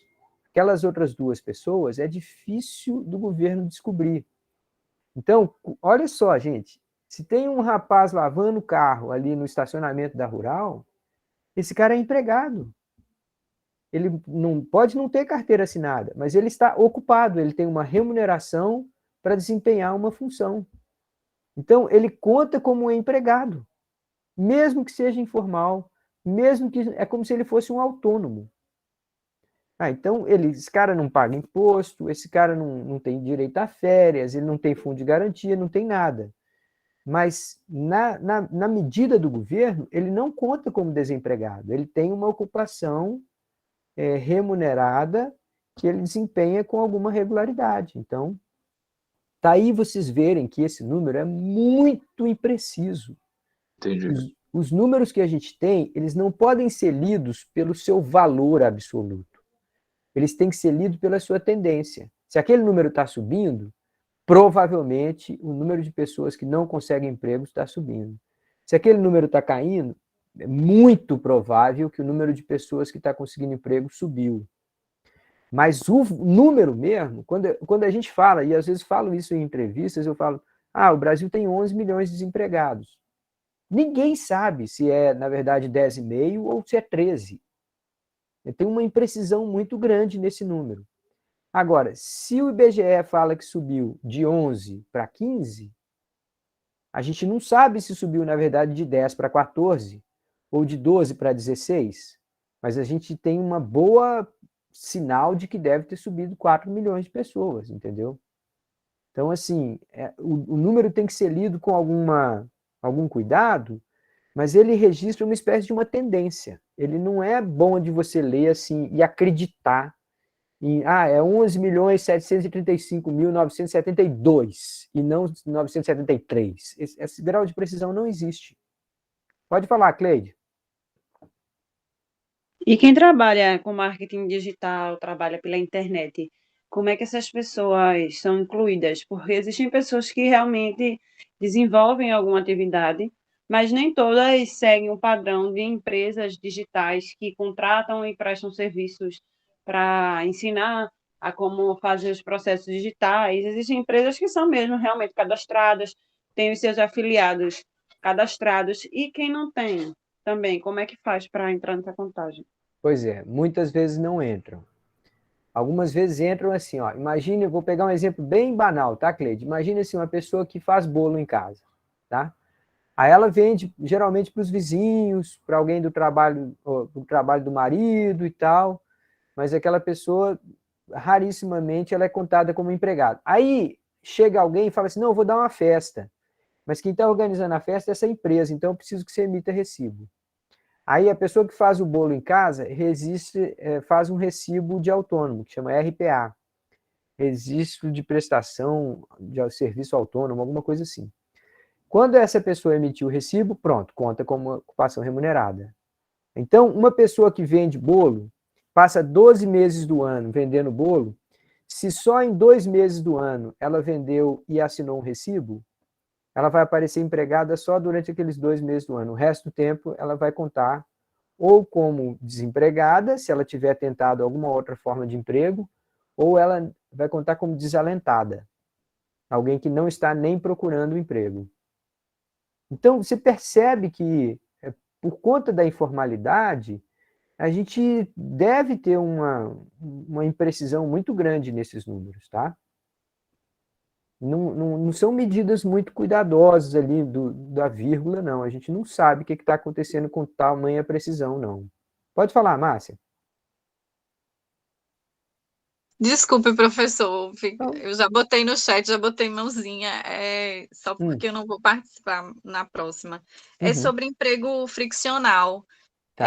Eu gostaria de saber se essa contratação tem que ser imediata, assim que ele sai de um e tem que entrar no outro, porque uma coisa é você sair e ter vaga, mas você não ter qualificação para entrar nessa vaga, né?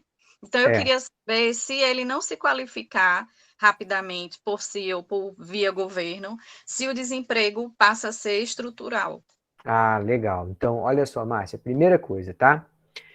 Emprego ou desemprego friccional não é uma taxa que o governo calcula. Salvo engano, a gente nunca calcula essa taxa. A gente tem uma estimativa, mas a expressão desemprego friccional é um conceito, é uma ideia, é uma teoria. Não tem uma taxa de desemprego friccional e uma taxa de desemprego estrutural. Distinguir qual que é o tipo de desemprego é muito difícil, tá? Então, essas duas expressões, desemprego friccional e desemprego estrutural, são conceitos, são ideias.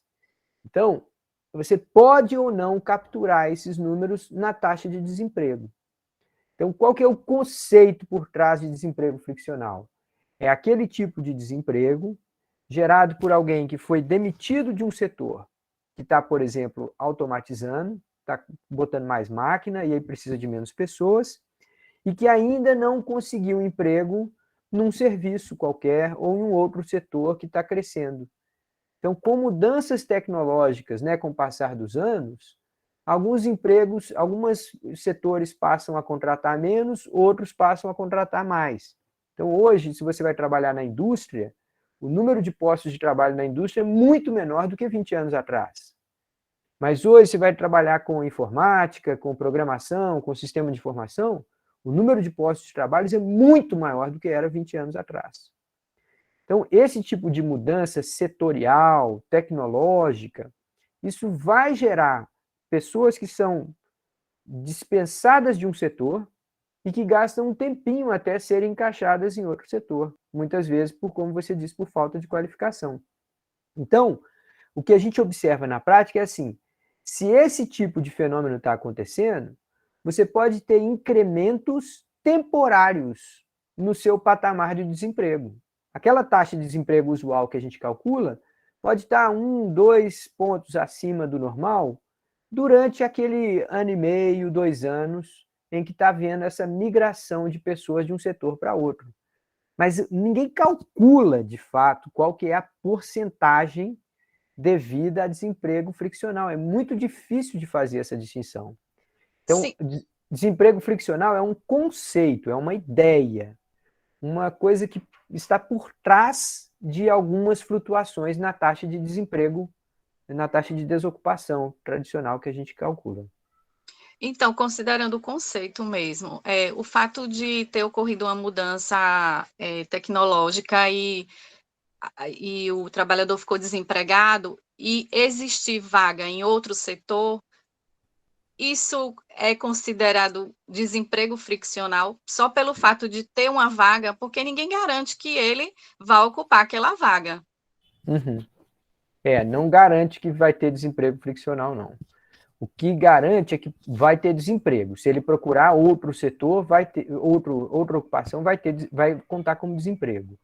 Mas não necessariamente. Ele pode ser desempregado num setor e voltar a ser empregado naquele mesmo setor. Nada garante que ele vai fazer essa transição de um setor para outro.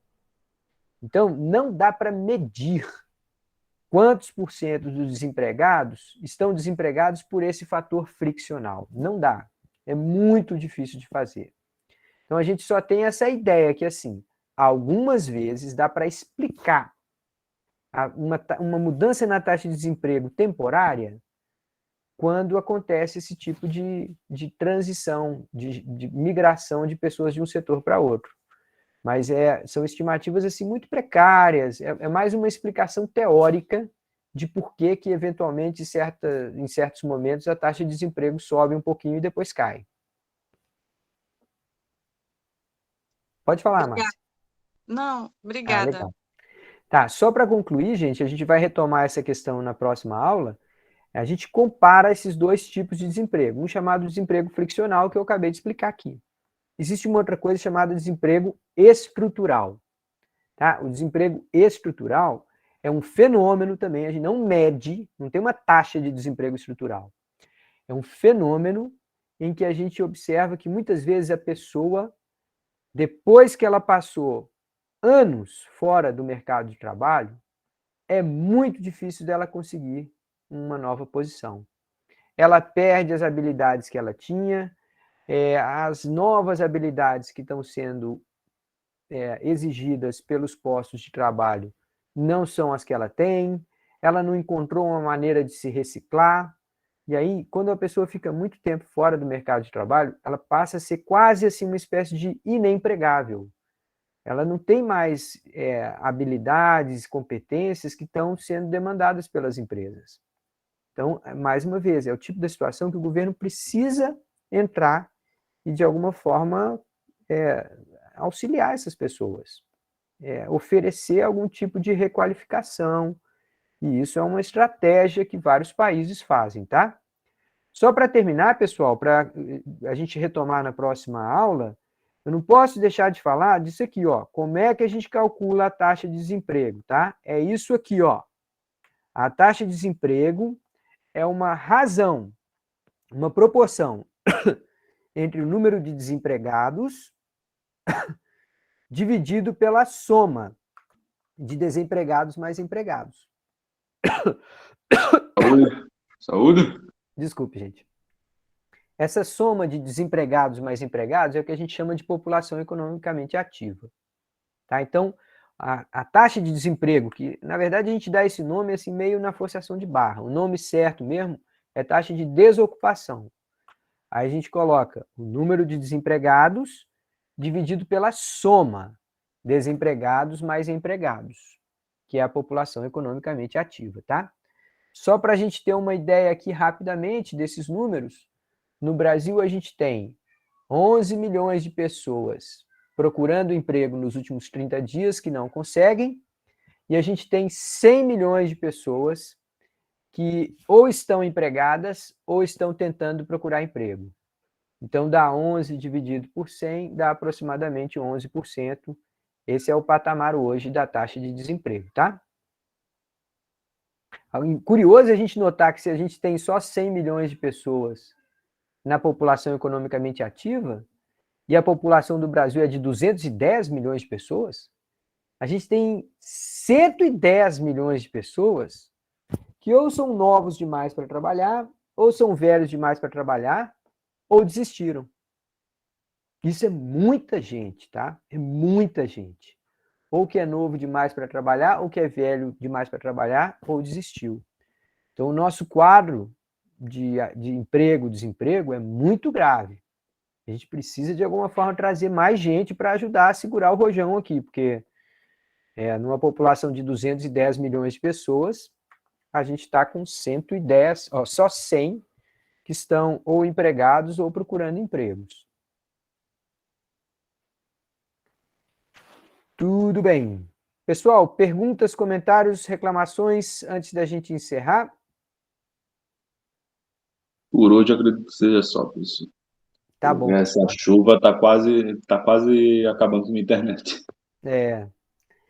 Então, gente, olha só, eu vou interromper a gravação aqui, lembrando que a gente vai retomar essa conversa no nosso próximo encontro.